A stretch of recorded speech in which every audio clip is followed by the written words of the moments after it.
Good afternoon, everyone. I'm so pleased that you could join us today to hear from our distinguished visiting colleague, Louis Massiah, and an esteemed assembled cast who he has asked to join him. My name is Sarah Willie LeBreton, and I chair the Black Studies program. Black Studies co-hosts him with Patty White and the Film and Media Studies program, and with Joy Charlton in the Lang Center, since he is the Eugene Lang Professor of Social Change this year. We're grateful for Allison Dorsey in History, who chaired Black Studies last year and put her head together with Associate Provost Lisa Smullian, Patty White, Bob Rehak, and Joy Charlton. We all claim Louis because we are equally glad that he is on campus and glad to share in the positive energy that he brings with him. When I say positive energy, I don't mean to convey immateriality. Indeed, can-do evidence follows Louis Massiah everywhere, and he asked me to be brief, so I'm going to speak quickly, but I just got to tell you a little bit. You may know that he is an award-winning independent documentary filmmaker, as well as the founder and executive director of Scribe Video Center in Philadelphia, a community media arts organization empowering the members of communities to frame, document, and discover their own histories and needs. You may not know that this has meant facilitating and producing over 200 documentaries collaboratively. This is the interface of the arts, loving thy neighbor, and democracy. You may know that he is a filmmaker whose work often explores historical and political subjects. You may not know that this work, widely seen on public television and at film festivals internationally, includes the subjects of W.E.B. Du Bois, Louise Alone Thompson Patterson, and the Harlem Renaissance, the 200-year relationship between the United States and Haiti, the bombing of Osage Avenue, and more than 24 others. You may know that Massiah is the recipient of the John D. and Catherine T. MacArthur Foundation Genius Fellowship, as well as a score of other prestigious awards. For Louis Massiah, it's about getting people involved, as he is doing with our students this year, as he wants to do with the colleagues who join him here today.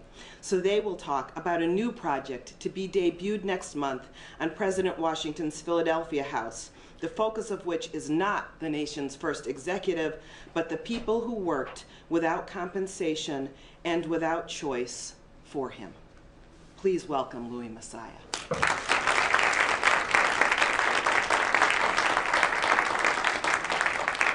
Thank you so much, Sarah. I really appreciate that very, very kind introduction.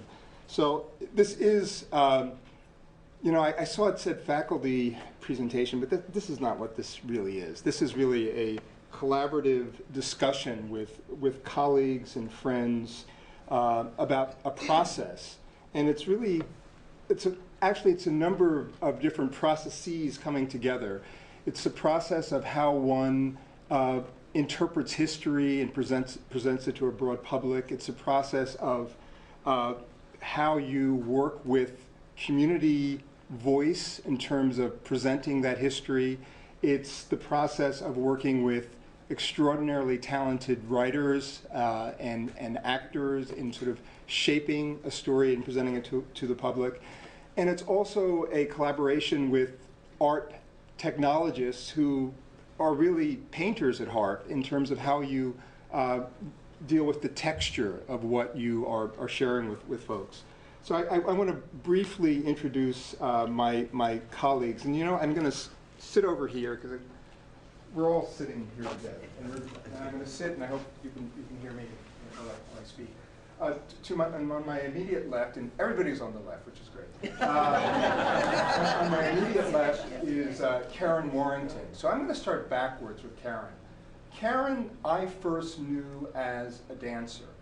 Karen was a dancer with Arthur Hall's Afro-American Dance Ensemble, later working with Ile Ife, the extraordinary cultural institution that had so much to do with sort of the Black consciousness and really a nationalist power that came to Philadelphia in the mid and late 60s.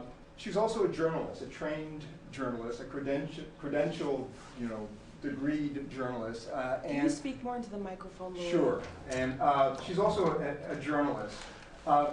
And probably, sometimes I think we forget the power of broadcast in terms of political work and cultural work.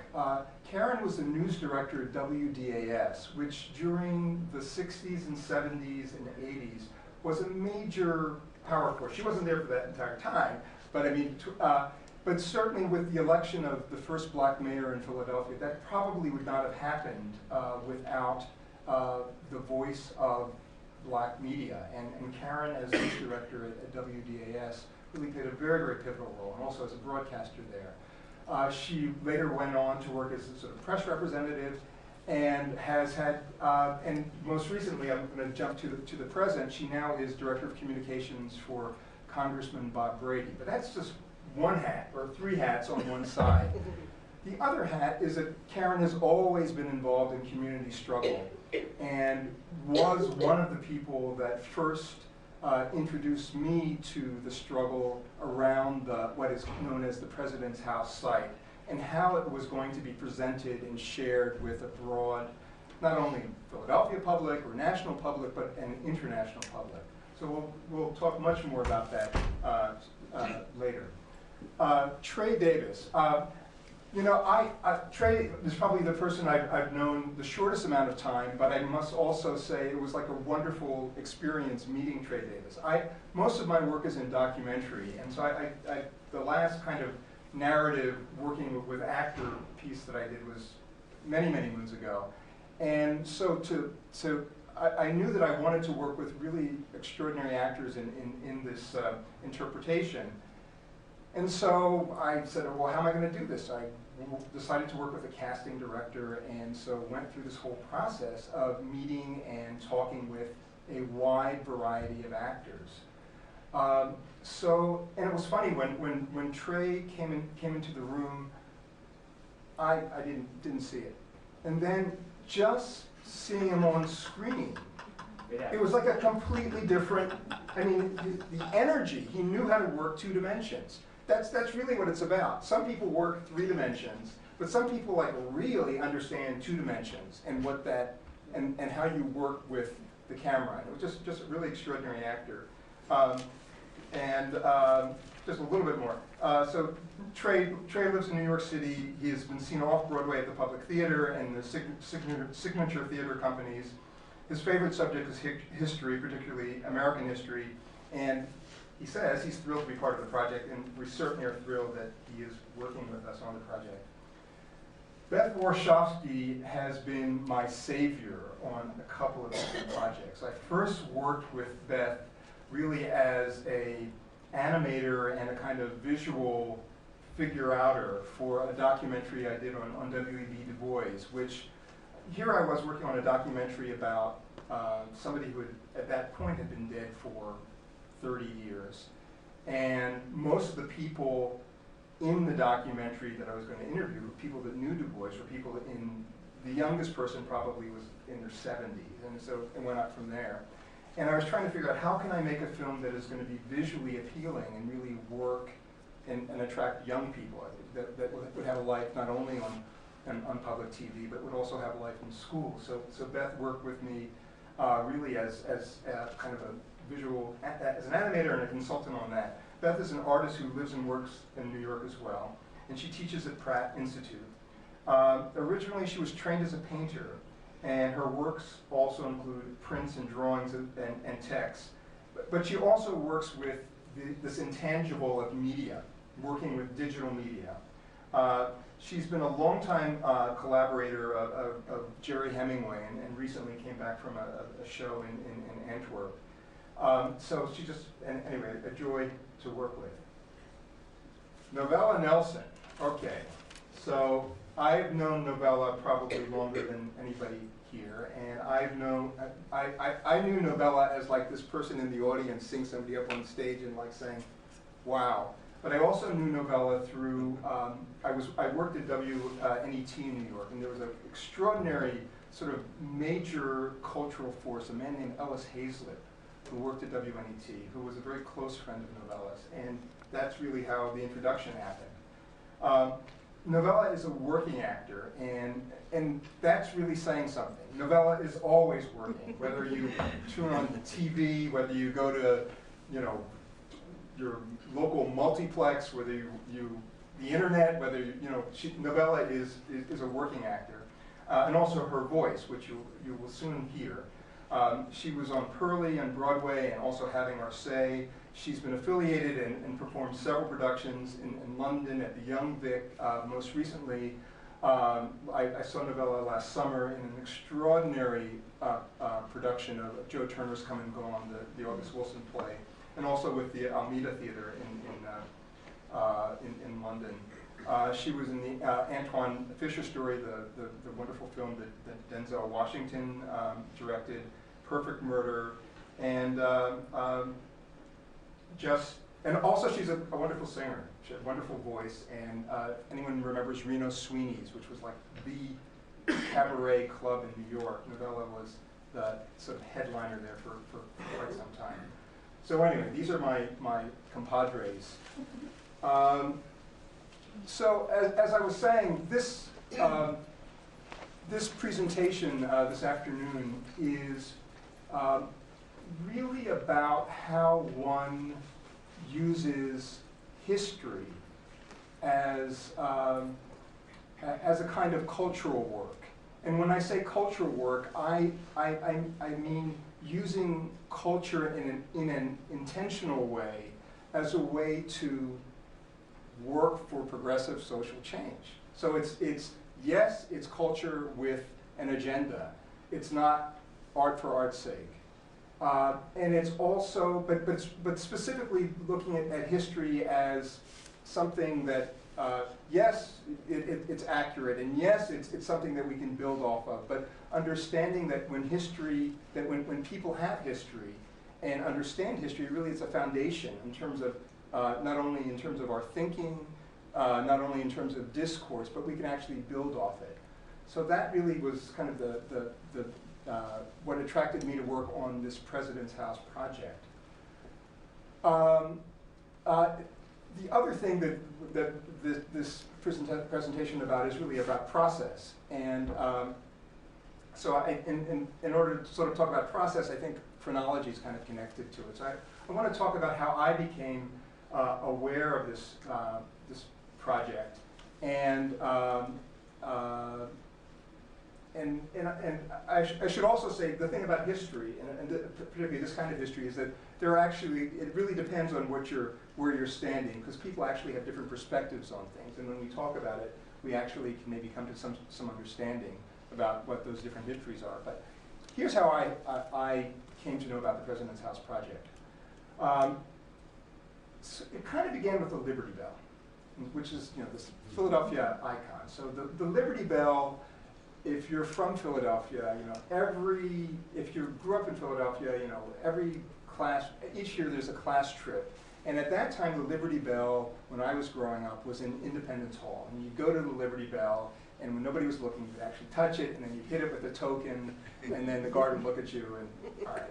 1976, they moved the Liberty Bell to Market Street, between 5th and 6th. It was sort of this gazebo in the middle of Market Street.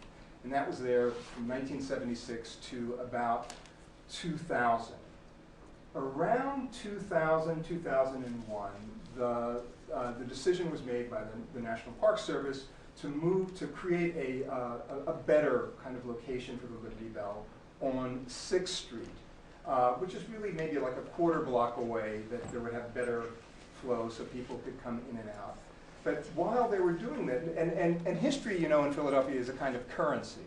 That is, people realize that in a Rust Belt, and that's really part of Philadelphia's reality, history really is maybe a potential boom economy, and that, okay, so people begin, so one of the reasons that I think that land has become so important is that you can make money out of it, by tourism, by hotels, or whatever.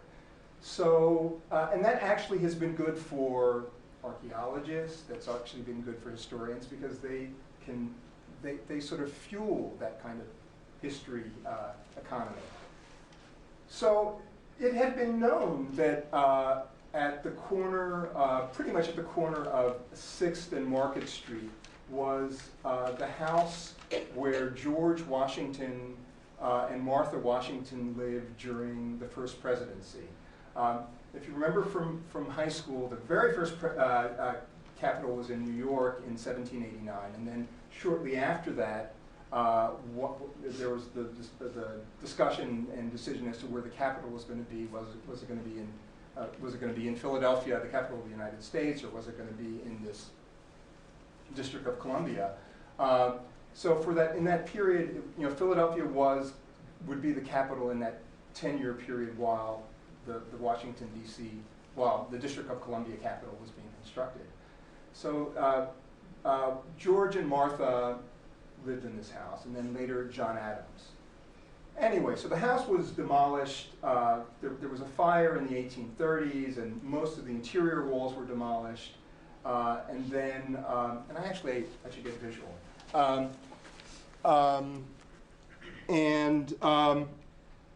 So with the demolition, so at this point, and the National Park Service knew that this was the site of the president's house, but for whatever reason, the exterior walls were demolished, I think, in the late 50s. Stephen Salisbury's here, and he can probably correct me on dates, but it was a known fact that this was the president's house. And around that time, there was some scholarship that had developed that said, well, not only was it the president's house, but we also know that George Washington had some enslaved Africans that worked in the house. But that's probably not what was said. There were slaves that he brought from Mount Vernon to Philadelphia. So around that time, I get a call from Sister Sakari Rhodes. So if you've been in Philadelphia for longer than a week, you should know who Sister Sakari Rhodes is. Sister Sakari Rhodes, this is my description of her. She wears like a gele, she used to wear like a gele, like up to here. You know what a gele is, right? And usually she had like dark sunglasses. And I don't know if she smokes or not, but you cannot miss Sister Sakari Rhodes. And Sister Sakari Rhodes is, as they say, somebody who does not take tea for the fever. So Sister Sakari Rhodes, calls me up and said, hey Louis, you know what's going on? And I said, no, I don't know what's going on. And she said, the National Park Service is they're moving the Liberty Bell, and they're going to put up a plaque, because now history is a currency. They're going to put up a little plaque that said, "Here lived George and Martha, 1790, 1797, end of story." So Sister Sakari Rhodes sort of goes to the National Park Service and says, and based on sort of this new history that's sort of been uncovered, saying, well, are you going to talk about the people that worked in the house? And the National Park Service says, it'd be too complicated. This is just going to be a little simple sign that says, "Here lived George and Martha." And so Sister Sakari Rhodes and other people like Karen Warrington, Michael Cord, begin to protest. Maybe it's a couple people, maybe, I don't know how many people initially, but it grows. 1, 10, 30, 50, 100, and then it goes on over years. And first, the city sort of says, this maybe is an opportunity to maybe talk in much more complex terms rather than, here live George and Martha. Why don't we talk about freedom and slavery? And then the state kind of says, okay, well, maybe this is a good thing to do. And then people from the Fed, from the congressional, because Karen, her other hat, as I said, is, she's working with Bob Brady, say, hey, why don't, this is a very, very important opportunity, and this is a way that we can use history in a way that is empowering. So that is my story about how this process kind of develops. And in some ways, yes, I'm really excited about the work we've done in the interpretation, but I actually think that this story of struggle that actually wins is probably one of the more important lessons of this whole President's House project. Okay, so let me go to some visuals.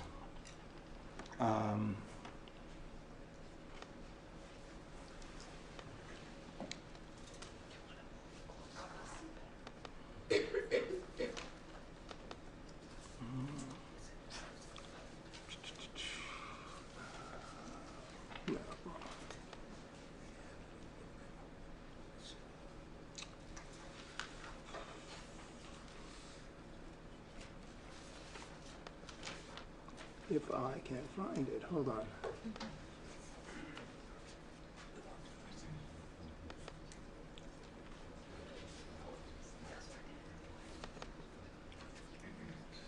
So we're going to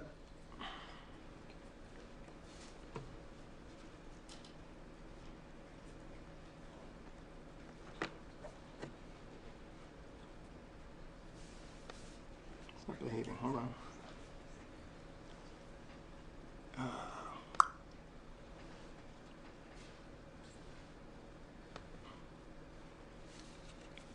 What's going on here? Beth, you don't have PowerPoint on your thing. Uh-oh. We switch computers. No, I don't think they do. All right. Okay. Switch it back. Let's see. Open Office has PowerPoint first. Okay, I do have Open Office. There you go. Do you have it on Flash? You can just use my computer right here. I do. I have it. Yeah. You know, I actually have my computer too. So all right, hold on. Why isn't that going? Yeah, I'm just trying to read. It's a whole this PowerPoint display. Hold on.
Okay.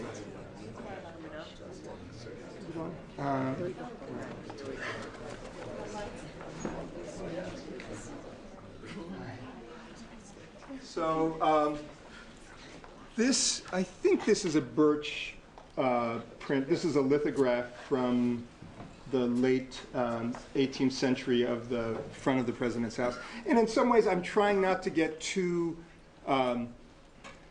the reason I'm hesitating when I'm saying President's House is because I think that is the one big mistake of this whole thing. Because it's really not about the President's House. And in some ways, it sets up all these false expectations that President's House, you're going to hear about the presidents. But it's really not. It's really about the people who worked in that house. And it's really about enslavement in Philadelphia and a president that kept people illegally in Philadelphia at that time. So, so this is the site. So if this would be Market Street here, and on the side would be 6th Street, and this is where the house stood. So that pavilion behind is where the Liberty Bell is, and that's Independence Hall. So this is where the house is, and so what we were creating is this very much of a site-specific interpretation. And so anyway, this is a diagram of the house. So this is the front. This would be Market Street. This is the private dining room. This is the state dining room. This is where the steward's quarters were. This is the servants' dining room. And the kitchen is up and in the back. I said that there was this fire in the 1830s, so they kept the exterior. And then there were sort of stores on Market Street, really from the most of the 19th century going to the middle of the 20th century. So this is a lithograph from the 1859. So this is part of the excavation that went on when they were going to create this pavilion. No, actually, this is actually a later excavation. This was the excavation that was happening before they began construction of this President's House site. They sort of began this archaeological dig, and this actually became this very important organizing tool because hundreds, thousands of people, tens of thousands of people came to this site and just to look. So I just have and I have some people would just they built a reviewing stand. They, meaning the National Park Service and the city, built a reviewing area, and people came and just to look at the evidence, look of what, as Sakari Rhodes would say, the crime scene. Just to look at what happened at this place that really was where our whole notion of the executive branch came to be. This is the precursor of the White House. This is one of the archaeologists, historians, Ned. What's Ned's last name? Jed Levin. This is the architect who sort of kind of spearheaded the project, Emmanuel Kelly, on the left. Well, I guess if you're looking on your right, and that's Stephen Salisbury, who's here, who's a... Actually, I should also say it really was a confluence of forces. So yes, you have these community forces, but you also have a dogged journalist that kept writing about this guy, Stephen Salisbury, I keep referring to, who worked for the Philadelphia Inquirer. There were also people who cared about the house, who just loved the house, architectural historians who drive me crazy, but they actually were part of the reason. The National Park Service, the Greater Philadelphia Tourism and Marketing Corporation, and everybody has these really different agendas, which is part of the reason why this whole thing is taking a long time. There was a ceremony that was performed here to sort of honor the 9 known enslaved people that were at the house, that worked in that house, that were captive in the house. This is some of the... This is, I think, the remnants of a well. I think this was actually a 19th century well. This was actually may have been post Washington occupancy. This is Karen Warrington speaking. And so let me just stop there. And I'm now going to actually turn the floor over to Karen to sort of talk about the community organizing and the struggle portion of this. Thank you. Hi, everyone. Hi. When Louis explains what happens, it sounds so nice and calm. It was a struggle. It was a rumble. It was a fight. And it was all kinds of energy. And Louis' first question, I guess, is how the voices from the community helped to shape this project. Because I really think that if we had not had the energy and passion and anger coming from some parts of the community, we would not have ended with the project we have now, even though everybody is not in agreement with what the final project really is. And it goes back to the whole issue that Louis raised in terms of how do you define the project. For many, for some historians and people connected to the Park Service, it really was about the president's house. The fact that for 10 years, the house served as the executive mansion. And the sub-story was that, and George Washington actually had slaves in that house, in some part of it, in something described as slave quarters. Now, what many in the Black community heard as the story was the fact that we had lived in Philadelphia. Most of us have family that came from the South. Many of us can connect to our enslaved ancestors. And we were shocked to find out that this history had been hidden. And all of us as children had visited the Liberty Bell. And there was nary any discussion about people who looked like us being enslaved right there at Fifth and Market. So from the very beginning, there was conflict about what was being said and what was being heard. Now, when I first heard about the story, I've always worn more than one hat, because you have to. And I was the Director of Communications for Congressman Brady, but I also hosted a daily radio program, a Black radio show, a talk show. And I happened to be reading the Inquirer, and I read this story by Stephen Salisbury. And he was saying, oh yes, by the way, there is discussions about the possibility of developing a project at the site where George Washington had his executive mansion and there were enslaved Africans. Well, I thought my head had blown off. I mean, I really don't remember reading anything in a newspaper that really struck me that way. And I was on air, and I was just absolutely outraged. And as you know, in talk radio, people call back and forth, and we just fed on each other. And so the organizing started, from my point of view, around that time.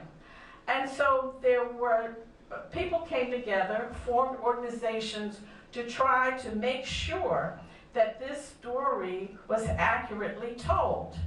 Now, when we say accurate from the standpoint, from my standpoint and from the standpoint of many people in the Black community, we understand history. And we understand there's a difference in history and his story. And most of us who are Black can remember being in a classroom where your teacher explained to you the issue of slavery. And all that I remember seated in a classroom at Girls High was, it was 2 pages, and they had Black people with hair like mine, and they just seemed to be smiling as they were picking cotton. And I remember saying, I don't think that that's the whole story. Happy and nappy just never resonated with me. I couldn't understand how you could be enslaved and be so happy. So I think what happened for me and a lot of Black people is we're on a quest. We're like searching around for tatters of our history. Because the reality is, because of the brutality of slavery, many in our families do not talk about the South, do not talk about their experiences. It is something to be hidden. The victim becomes the person that is at risk. So along the generations, I think, especially Black women, learn to not talk about their experiences. So when we started to hear the stories about these people that were enslaved, that looked like us, and then we heard about one woman, Oni. And as a Black woman, there are a lot of questions that I've always had in my head. I never could figure out how my grandmother got to Philadelphia in the 1800s, why she came. I never understood, if we were Africans, if we were Black, how our complexions changed so radically in a generation. I never understood why we could not trace ourselves to a country, to a culture, that when we were talked about as slaves, not enslaved. And I kept wondering, well, where is slave land? Now, as a kid, I was very, very fortunate. And I went to dancing school, a Black dancing school, and I studied ballet, and I had toe shoes, and little pink tutus and leotards. But one day my mother was late picking me up, and at 12 o'clock, there was another class coming in, and that was African dance or Caribbean dance based on Catherine Dunham's technique. And all of a sudden, these Black men came in there with these drums. And my mother was late, and I sat there and I listened to these drums, and I saw this movement that was not ballet. It was not turned out, tuck your rear end under. It was plant your feet in the ground, bend your knees. You can move your hips. And I discovered a piece of me that I had never known since I had been defined as a colored girl. All of a sudden, colored started to connect to a culture in another space. And up until that time, we were not really taught to identify with Africa. That was something to be ridiculed. So I was starting to find that piece of me. As a result, I continued my career as a dancer. And during that process, I started to learn more about African culture. And I started to understand that there were religions, there were languages, there were rituals, and we had something really to be proud of, not to be ashamed of. So as a dancer, it was interesting because the Inquiry used to write about us, and they would say, oh, they just got on stage and they just, oh, it's wonderful, it's just natural talent. Like we were Topsy, we just grew.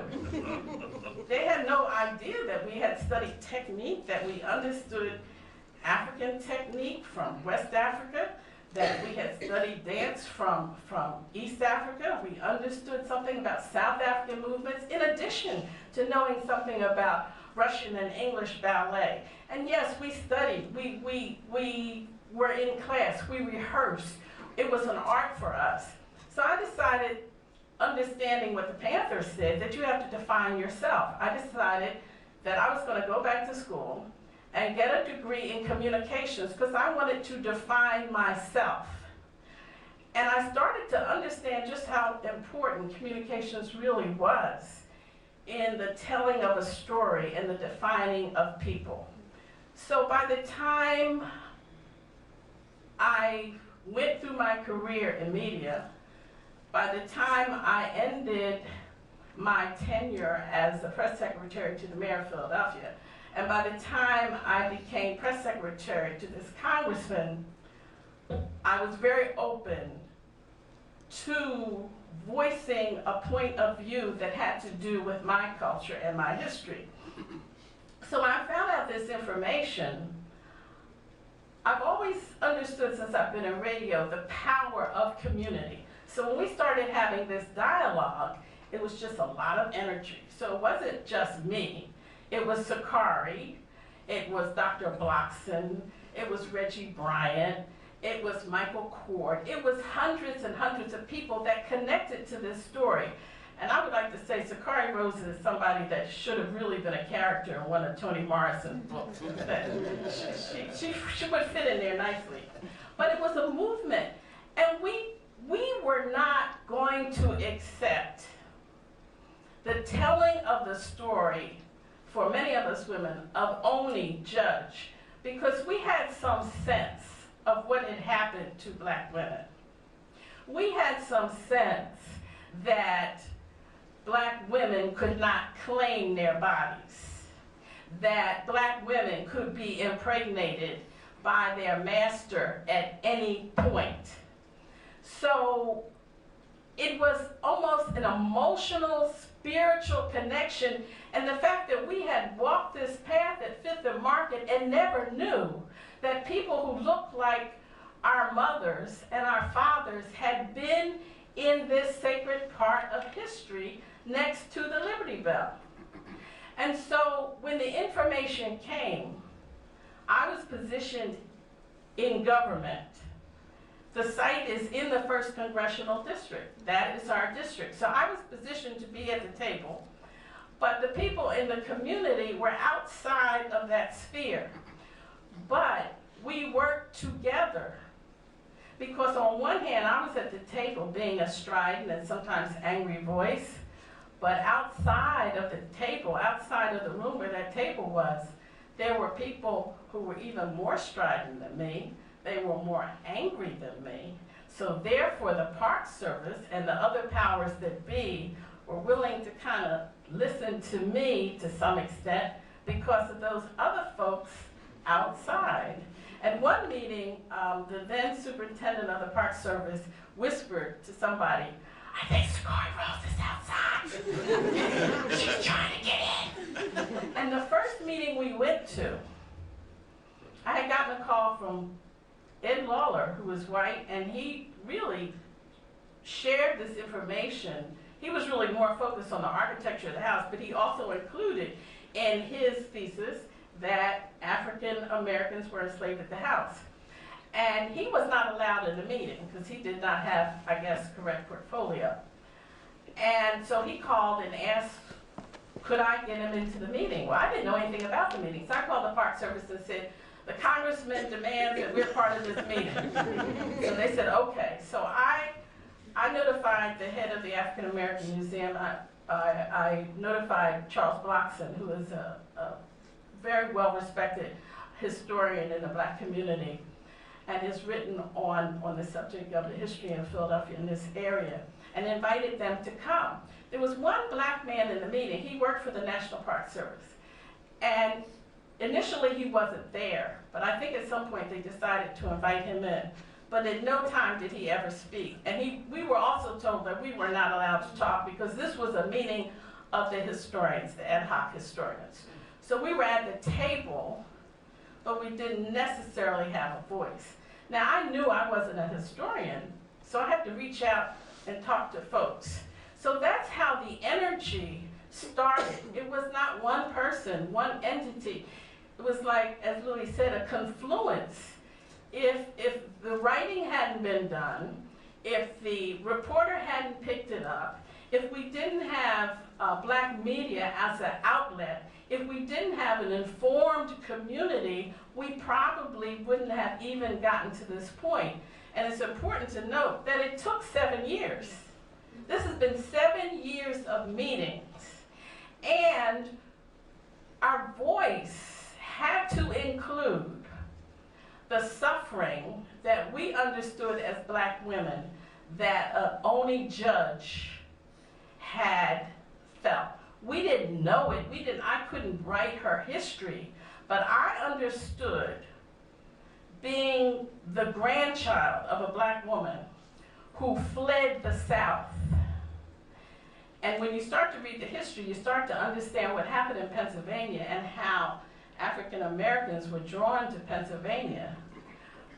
And you can only imagine the abuse that black women and black men were subjected to. And it's a difficult dialogue for America. America does not want to talk about rape, miscegenation. There are difficult discussions, but on this project, we put it on the table and we talked about it. And it wasn't easy for people to hear, it wasn't easy for people to digest, but as a result of that voice, as a result of that energy, we have tried in some way to tell the story of these people who were in this house. It's also interesting to note that initially the story really was going to be about black people who were in the slave quarters. There's nothing really to prove, and I have a letter from one of the former superintendents of the Park Service who indicated that there was no real slave quarters. And one of the big fights we really had was to not indicate that there was a specific place where slaves were housed, because the reality is slaves were all through the house. Slaves had no rights. They slept, they ate, they did whatever they did at the whim of the master.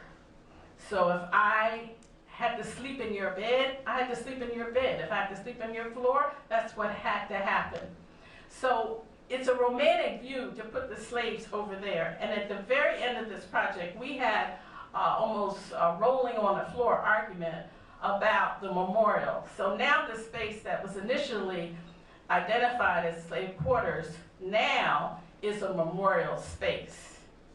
And when we talk about history, it's interesting to note that half of the times it's not as documented as we think. When we look at the renderings and the sketches of this house, there's a big debate over whether these sketches are really accurate.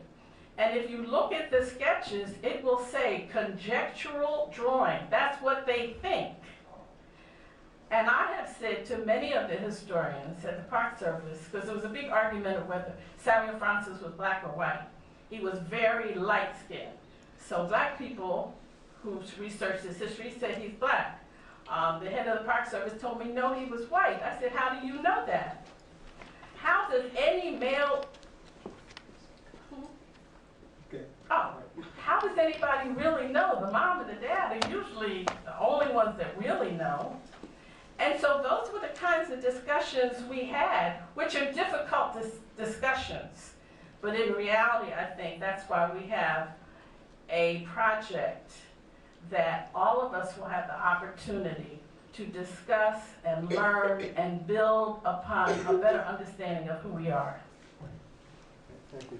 So what we're going to do now is we're actually going to look at the excerpts of some of the work. And then sort of go on to sort of talk about the sort of creative collaborators and their work and their process in interpretation. Again, this is a site-specific set of video vignettes, meaning that it's not one long, it's not like you're going into a movie and you watch this thing unfold.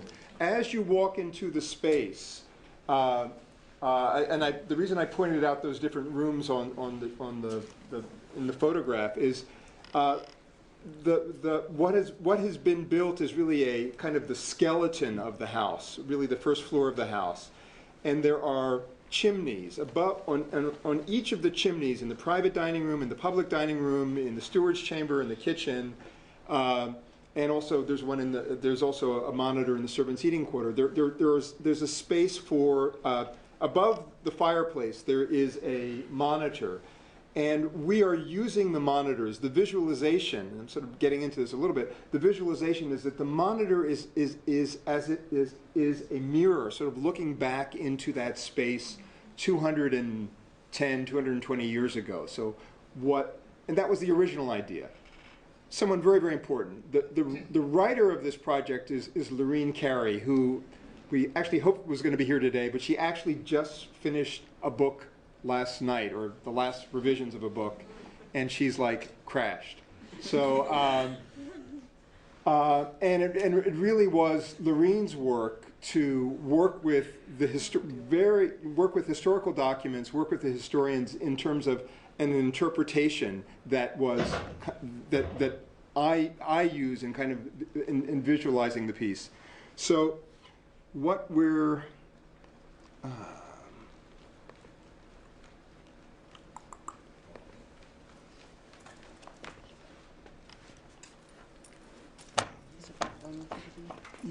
yes. Right. Oh, thanks. Okay. So there are 5 screens, and each of the screens has something that we call an attract. And the attract is, as you enter the perimeter of the space, a motion detector sort of sets off the screen, and then something appears. And it's sort of a continual loop. And then as you get maybe 3 to 4 feet away from the screen, then the actual vignette begins. So I'll show you a little bit of the attract, and then show you the actual vignettes. So. Okay.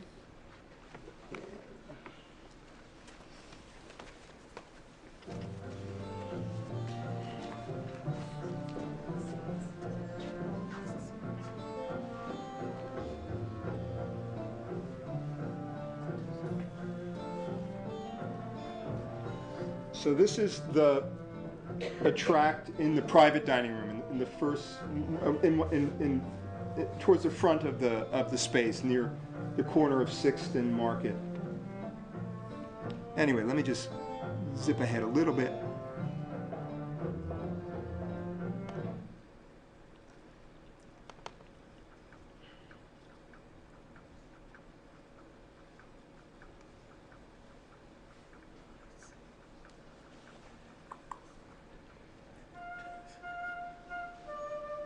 My name is Ona Maria Judd Staines. The president brought my brother Austin and I to Philadelphia when I was a little girl, about 16. Our mother Betty was left in Mount Vernon, Virginia.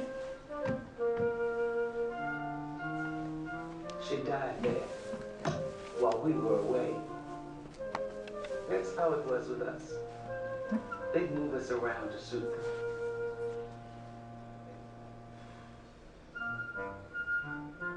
Over 6 years in Philadelphia, I learned who could help me escape and how.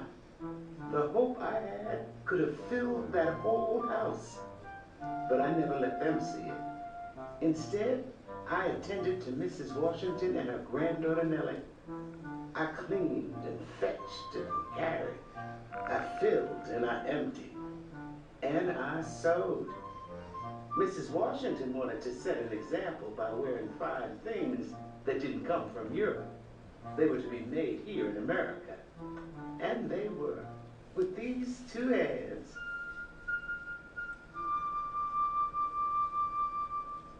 They called me the perfect mistress of my needle. But I was not the mistress of myself. The president and his cabinet talked about liberty.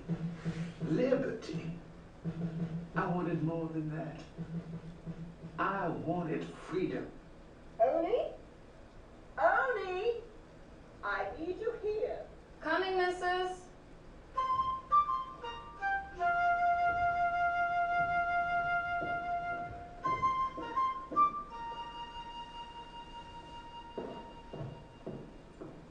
My brother Austin had been a waiter and a driver and a stable hand. He could ride anything. The president sent him to Mount Vernon on errands, but also to get around the law that said that if we stayed in Pennsylvania for 6 months, they'd have to let us go free. The last trip was just before Christmas time. Austin was looking forward to seeing his wife Charlotte and their children. He was something over 30 years of age. You know I have to go, right? They tell me that he was crossing a river in Maryland and had a seizure. You better take care of yourself. They say he just slid right over in the saddle and down into the water. Careful. A farmer pulled him out and sent for a doctor. But my brother was gone. Just like that.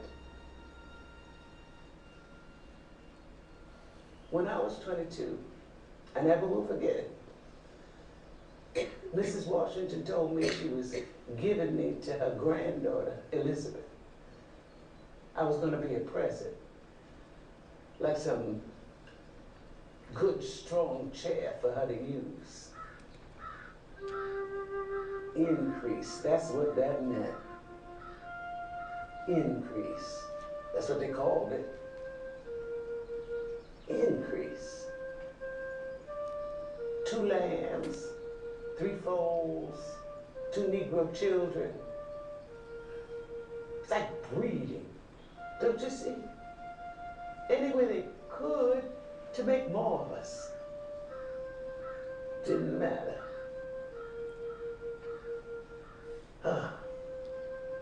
I would have been mulatto seamstress, very skillful, young and strong, pleasant and obedient. Increase. That was their preference. But it wasn't mine. But by this time, my mother had died, and my brother. Until now, leaving and losing them. So, while the Washington family packed for their trip south, I packed for my own trip, going north. And then, one night at supper, I slipped out of that house. Free black people, friends, hid me until they could put me on the Nancy, a boat leaving for Portsmouth, New Hampshire.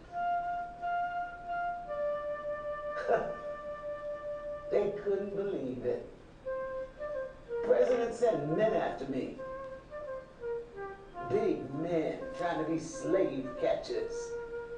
Secretary of the Treasury, the Customs Collector, the Senator of New Hampshire. I was told he was planning a kidnap, except for he heard that the New England people would riot. God bless him. God bless him.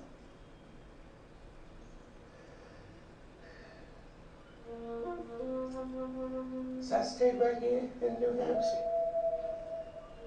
I married Jack Staines. Had 3 beautiful children. And he died. Jack did.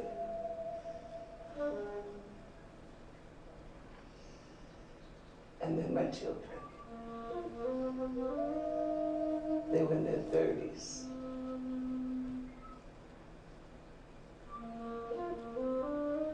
But they lived free. Don't you see? And when they died, they had a mother free to nurse them. Close their eyes.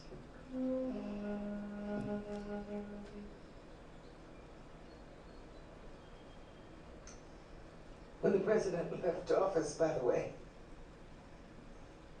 he kept hunting for me. He never stopped trying. Can you imagine? Poor woman.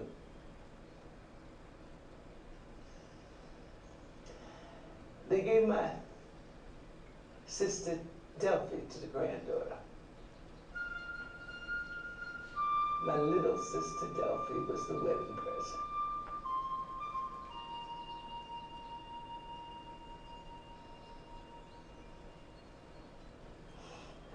That's how it was for us.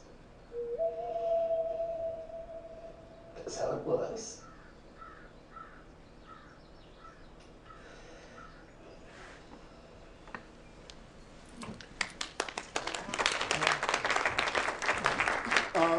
Oni was interviewed in the 1840s by there were 2 sets of interviews by abolitionists in New Hampshire.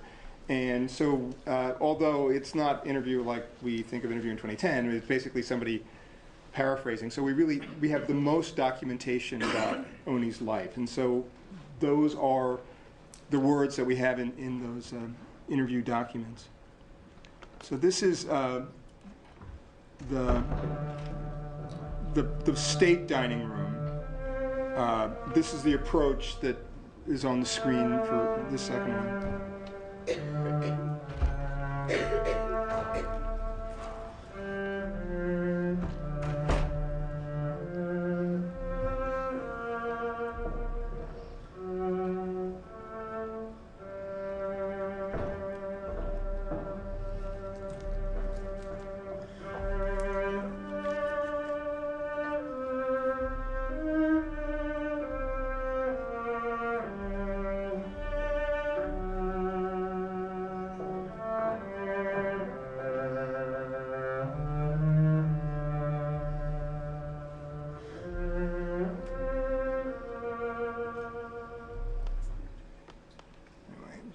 Oops, sorry.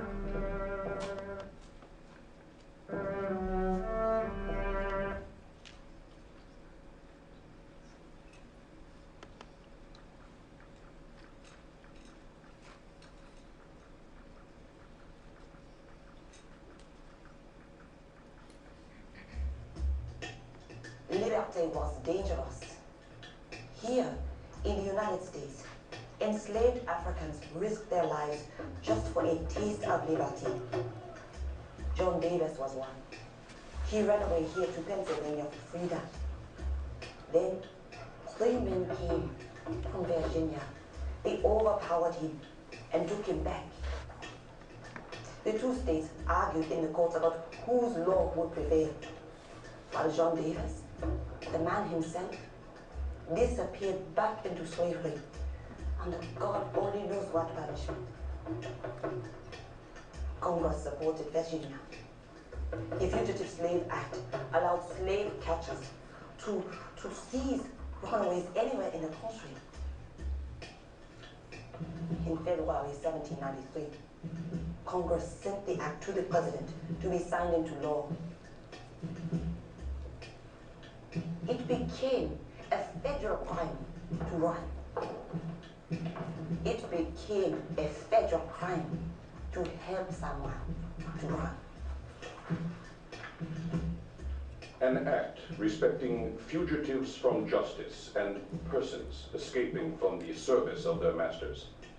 And be it also enacted that when a person held to labor in any of the United States shall escape, the person to whom such labor may be due is hereby empowered to seize or arrest such fugitive and to take him or her before any judge of the United States. And it shall be the duty of such judge to remove the said fugitive to the state or territory from which he or she fled.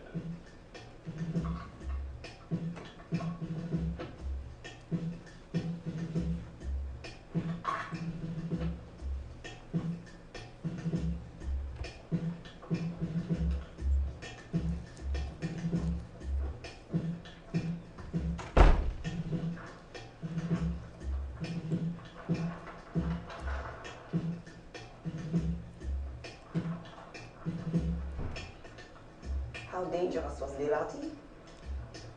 Enough so that America would not side with the armies of Toussaint Louverture, even though we believed we were fighting the same fight. Instead, the United States embraced our French slave masters, who jumped in boats and fled here in panic. They grabbed as many of us as they could, mostly women and children, since the men had joined the rebellion. Thomas Jefferson and others rushed to welcome our masters. He raised money to help set them up. As for us, according to Pennsylvania law, we were still enslaved. Then indentured, orphans sold or rented out. But our hope lay in the children. They would be free. Our French slave masters brought us here to work for them. Then, when they needed money, to rent us out like the white indentured servants from Europe. Either way, we were like cash. Every little lady needs her cap.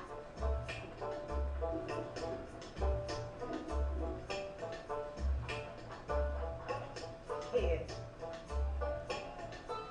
It just won't do not to have one. We stay. We work 7 years. We'll be free. Yes? 7 years. How about that, sugar? 7 years. I just hope it's soon enough. Before anyone who owns you thinks they can just use you, body and soul. You don't know what I'm talking about, but your mother here does. See? Yeah. God only knows what you've seen already, baby. You seen as much as me? Seen Charlotte whipped? You seen Wagon Jack, baby? They sold him to the West Indies. And here you come, right from there where they shipped him off to. You free? You free 7 years? No, baby. Not me. Not us. And just wanted to show one more. So this is the servants' dining room.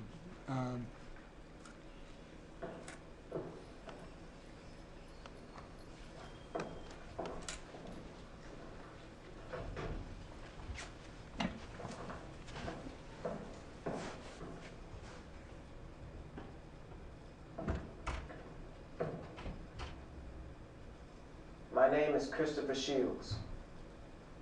9 of us were slaves here. According to Pennsylvania law, after 6 months, we should have been free. But the Washingtons, they made sure to take each of us out of the state before the 6 months residence was up.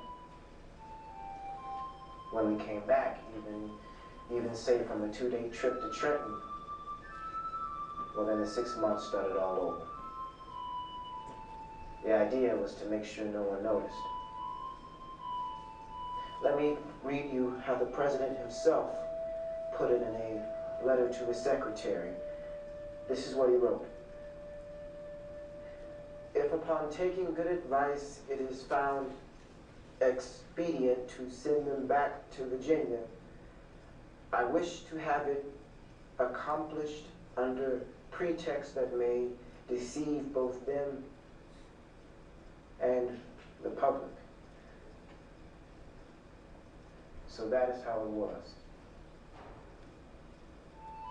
We used the trips when we could to keep ties with our families in Virginia. Our love for them, in fact, kept people from running away more than any punishment, any threat of sale or beating ever could. The president was never at ease keeping us in slavery in Philadelphia. Free blacks talked to us and told us what was possible. Washington knew, as he wrote, that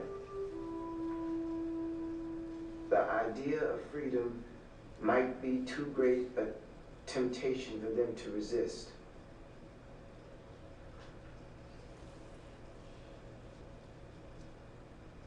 It was.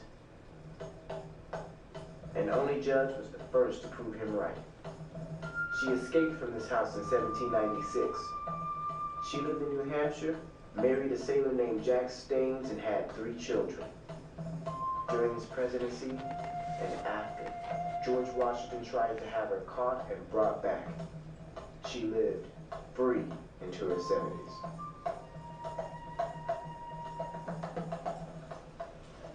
Only's half-brother, Austin, had been a waiter at Mount Vernon and may have driven Martha North during the Revolutionary War. In Philadelphia, he worked in the stables with Washington's 14 horses and 4 carriages. When he died after a fall in 1794, he left besides his sister Only, his wife, Charlotte, and 5 children, all slaves in Virginia.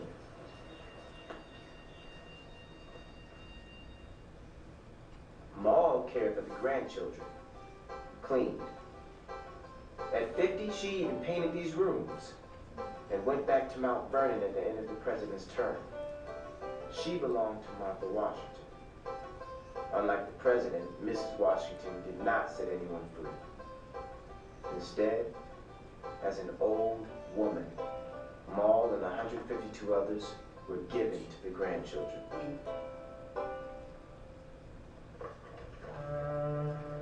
Hercules, the cook, escaped in February 1797 at the end of Washington's presidency and was never heard from again. In later years, a few people claimed to have eaten meals at New York City taverns that could have only been cooked by the legendary Hercules. His children, Richmond, Evie, and Delia, remained in bondage. Hercules' son, Richmond, was allowed to work with his father in Philadelphia when he was 13, but was sent back to Mount Vernon after a year. In November 1796, when he was caught with a saddlebag with money in it, the president assumed that he was preparing to escape with his daddy. Richmond got sent off to an outlying farm away from his family. When Hercules escaped, Richmond did not go with him. Giles lived next to the stables here at the president's house. He drove the baggage wagon for the Washington Southern Tour in 1791. On that trip, he got injured so bad that he couldn't ride anymore. So they left him back in Mount Vernon. On the Southern Tour of 1791, Paris was 16. He drove the carriage and worked in the stable. The president called him self-willed and impudent and did not want him to come back to Philadelphia. A few years later, there was a sickness at Mount Vernon, and Paris was one of the slaves who died.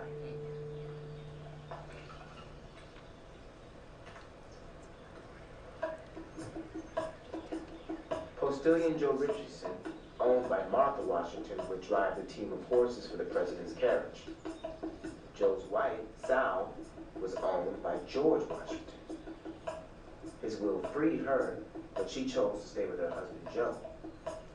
She was inherited, in effect, along with him and 151 others, by Martha Washington's grandchildren. I wonder how a husband and wife talk about that. And I wonder whether George and Martha Washington talked about it. That he would free the people he owned, but that she would not.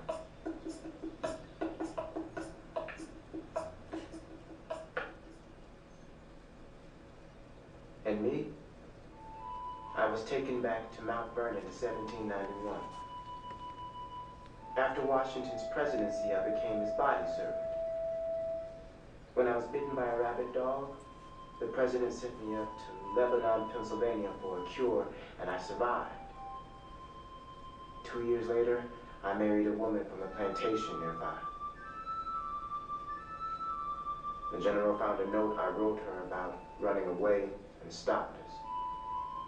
So I was there to attend him on his deathbed. But as I belonged to Martha, I was never set free. Okay. All right.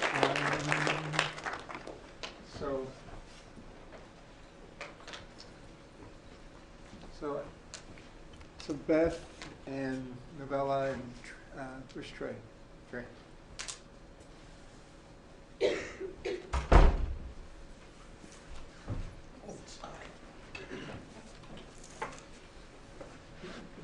Good to talk a little bit about the process. I guess really first the actors. How you interpret history? Where do you begin?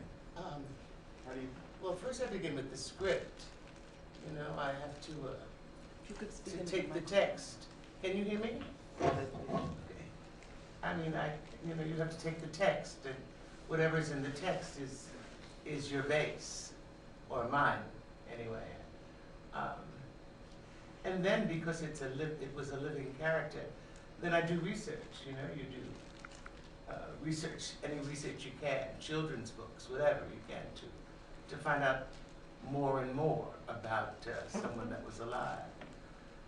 And then you deal with where they were, where she ended up. She was in the New England. You deal with weather, time, and you deal with all of that. That's just fact. I call that fact, you know, the immediate things. And then you try and add what that does, what that brings to someone. The interesting thing about this project, though, was,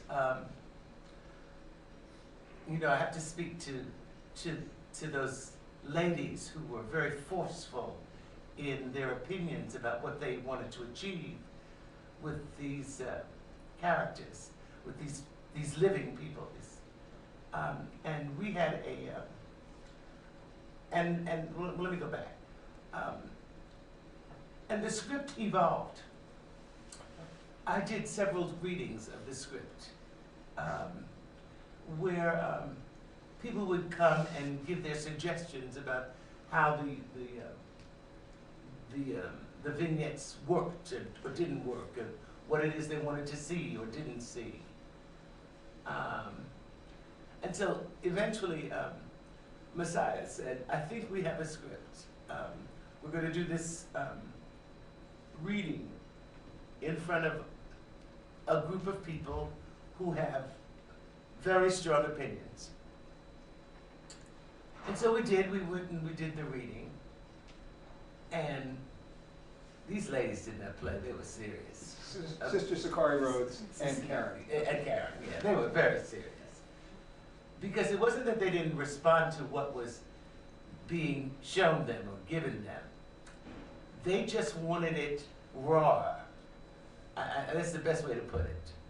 They thought it was, or they thought that my approach and the text, because it comes from the text, was too giving, too soft. And they made me very, very aware of how much they wanted the brutality of the situation that she was in to come through. But that's text too, you know what I mean? That's part of this text too. The interesting thing about that, and I didn't discuss it with them then because I thought that I learned a lot from what it is that they wanted, and I could take it with me, was that, and I have to approach it now. When this woman speaks here in these vignettes, she is no longer the young woman that she was. When she speaks, she has gone through her history, and she has lived this life. She's lost her children, she's lost her, she's lost all of that. She lives now not in a hot country or in a warm place, but she lives in New England. So that there is, this is Novella's approach now, what Novella wanted to do. So I have to talk about it in that way. So that there is I thought, a frigidness to her. Someone who was tight now, who was not open anymore in that same way. And there's a moment or two where she may break down. But basically, I saw her as, after reading about her, with someone who was much tighter. And so, after this very wonderful, I have to say it was wonderful because everybody was, they were down on the floor, dirty with it. And I mean it in a really good way. There was no holding back. I love that. I had to go home and I had to think about what it is that they wanted to see and what it is I thought she was, because what they wanted was who she was when she was younger, in my opinion. Not who she was at this point in her life. So what do you do? How do you give them what it is that they want to see, and yet what it is I believe she is at that point in her life? And that was that was the difficulty. And I was just looking at it. This is my first time seeing it. That's why I don't watch my stuff too much. And I went, oh. And not because I don't think I can work. I went, oh, let's do it again. Let me do the scene over. Is where I am now. So for me, it was really trying to allow those who had worked so hard to make it happen confident and happy, or at least thinking that I'm moving in the direction that they need. And yet it was also, how do I achieve some of the things that I think are now essential to who she is? You know what I'm saying, Karen? It was a trust, though. Yeah, I did though. I went, but so that's what I was doing.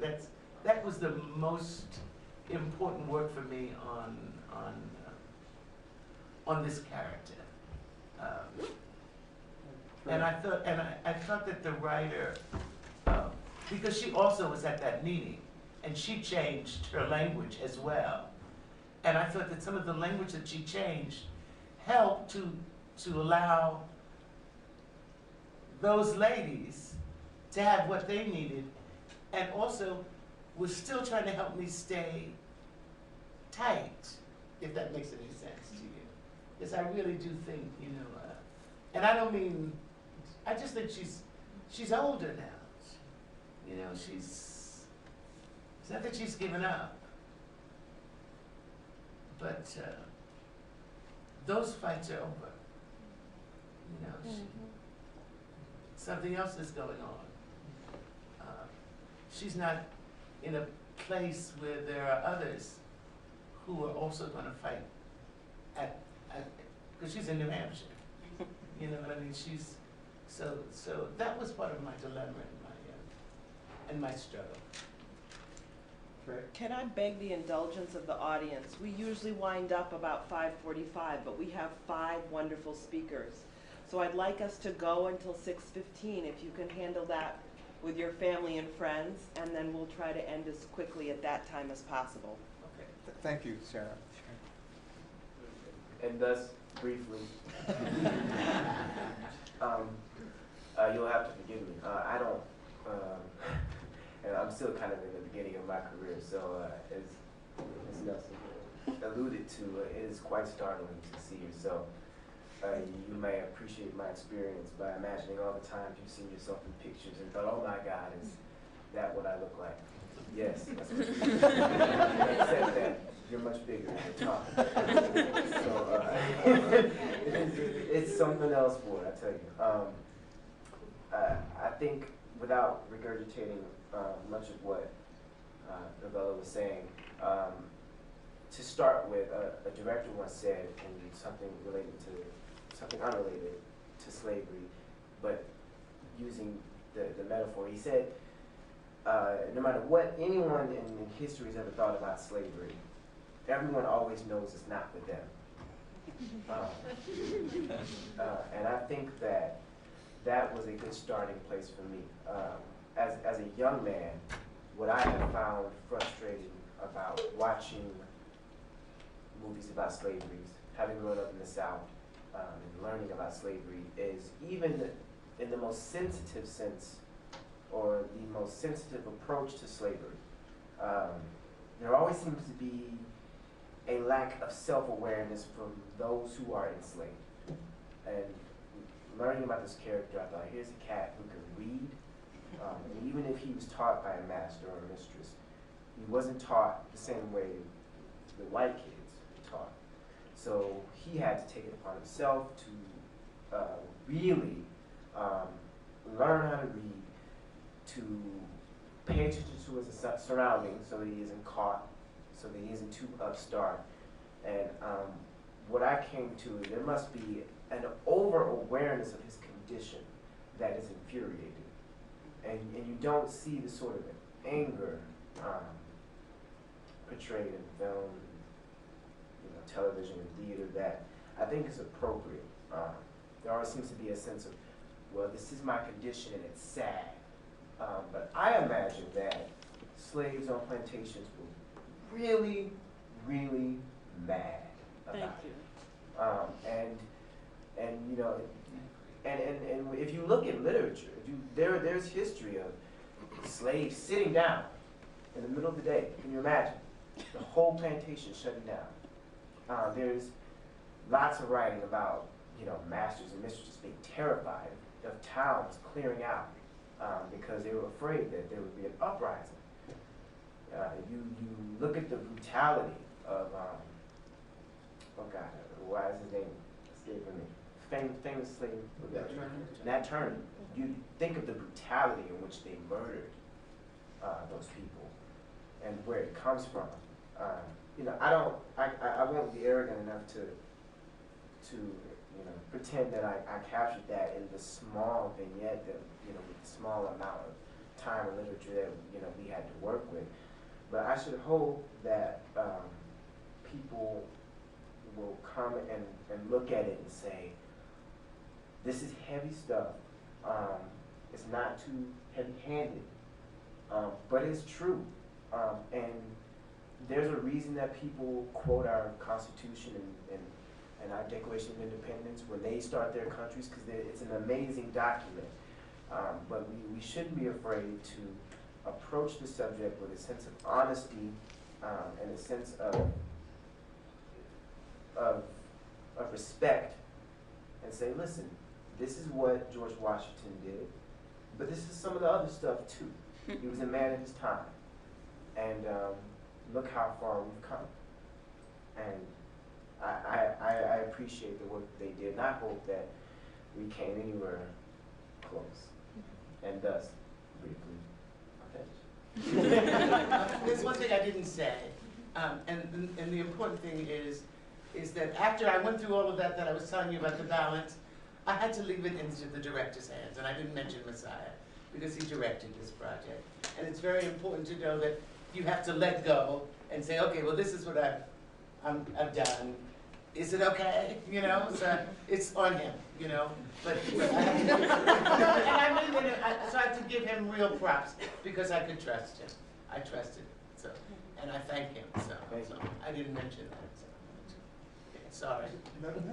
And I don't know if folks were aware, but this was this is. I'm going to enter Beth's terrain a little bit. This really was a very layered process, layered in terms of its inception and how the script was written, layered in terms of how performances developed, but also visually layered in terms of literally, you know, this was all shot on green screen, and the backgrounds are handmade.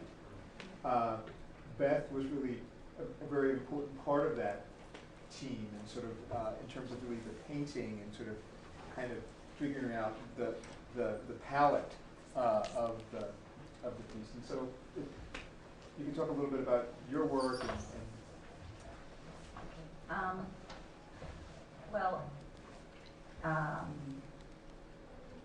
in a sense, I had a different experience where I came in after the people who were originally going to do this work found themselves in a position where they couldn't do it for whatever reason. So unlike the time and the consideration that everybody else had, basically Louis came to me at really the very last minute. So I'm knitting these together, these layers, with no time. And with all of the limitations that are the reality of production. So that's what you see. And they're looking at themselves and going, oh my God, and I know how you feel because I feel that way when I hear my voice.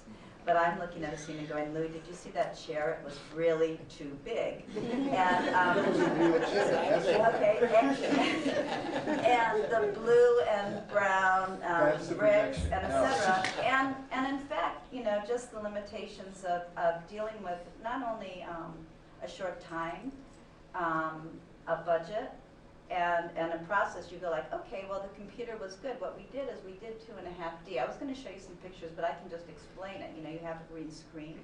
First of all, you have, and then you have basically what happened is when, so Louis came to me, and I want to say I was really pleased, like after quite some time I hadn't heard from him, and we had worked on the W.E.B. Du Bois documentary, you know, and that was a lot of work and a lot of time, and all of a sudden out of the blue it's like, I think I need some help. And I was on my way to Europe, actually. I had like about 5 days, and what I did is I found a production company that could make the boxes, and I'm going to call this 2.5D and say it's very much of a diorama. It's sort of a low production quality in terms of budget and time and everything else, and you're seeing that. Like you're seeing some of the real limitations that always hit.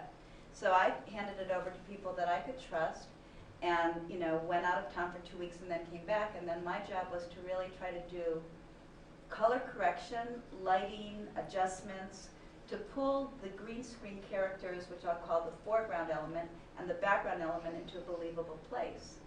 Meanwhile, this believable place, and it kind of goes into content and story and some of the other things that were said on a different level, was something that I had to consider. Like, first of all, I was really pleased to hear from Louis, and really pleased to be able to have a chance to open up another point of view of a story that everybody thinks they know, and I thought it was like exciting and really valuable. And in terms of that, you know, like we were talking about, well, could we make it really, you know, heavy dramatic lighting and pull out some of the emotion in the backgrounds? But you had people who were interested in the historical realism of the place. And that's real. And so there was a lot of attention to detail. What would the walls be painted? What would the pictures look like? What about the wooden floors? And And so you can't have, first of all, a lot of attention to historical detail, and also a shoot that was done without like super dramatic lighting, not really made to be in this dark place where you could have high contrast, but actually outdoors, where you needed something that had a much more medium range of values. And so it was like, no, we're going to try to give it a little bit of moodiness, really just try to actually make this, the flatness of the box and the frontalness of the green screen kind of come together with limitation. Because one of the bad things about computer-generated imagery, if you don't have more time to make it imperfect, is it's too perfect. You know, if you're looking at it. And that's where you need more time and more budget, et cetera. And so I think, you know, there's a few things that, of course, I also would like to change, but I'm sure Louis would as well. And that's the life of the creative process. But the thing that I felt, and even with the reads and with the drama, is I thought, well, wait a minute, where is this being shown? What's the context? Who's going to be seeing it? I felt that the reads and the kind of realism with a little teeny bit of moodiness or lighting that made the people, I thought it was all about the actors. That was the most important thing to me and their stories. I thought all sorts of people are coming here, and the way the story is being told has space for all sorts of people to actually hear it. Not to walk away, not to think, oh, it's heavy, or I know a rant, or I know this, or I know that. And I found myself going like, this is going to talk to a lot of people. And I think it has a lot of space. And I thought that the deliveries of the actors had space and pauses and emotion, but with restraint, so that people might consider, well, wait a minute, I never heard this story before, and had some room for their own thinking. And that's how I saw it, and I don't think my role was a limited role. And, you know, in the best case scenario, you'd be able to do a whole mock-up and think about how it was going to look and see it in the bricks first, and then come back and shoot it and doing all that. And the fun thing was that it worked, that, you know, the production company could work, and I could do my work, and I could work with his editorial team in Pennsylvania, and we can use the internet and upload pictures back and forth, and in a few weeks, do it all, basically. And that's what the backgrounds are. Do you want final words for a couple minutes, and then we'll have people thank you and come up and talk to you individually? Okay. We're really that much out of time. All right. If any brief questions, or so, yes. One brief question. So now what happens with it? Where? So the opening is, as of last week, it's been moving a lot, but it's December 16th at 12 noon, which is a Thursday, and they're calling it the soft opening. And then there probably will be another opening in July of 2011. But the site will, if you're in Philadelphia by 6th and Market Street, you'll definitely see it. It's right in front of the Liberty Bell. And so please come by and take a look. So, Sarah, I apologize, and Patty, and this was Joy. We're going on so long. But thank you. And you brought history to life for us. Karen, Thank you. Tre, Beth, Novella, thank you so much.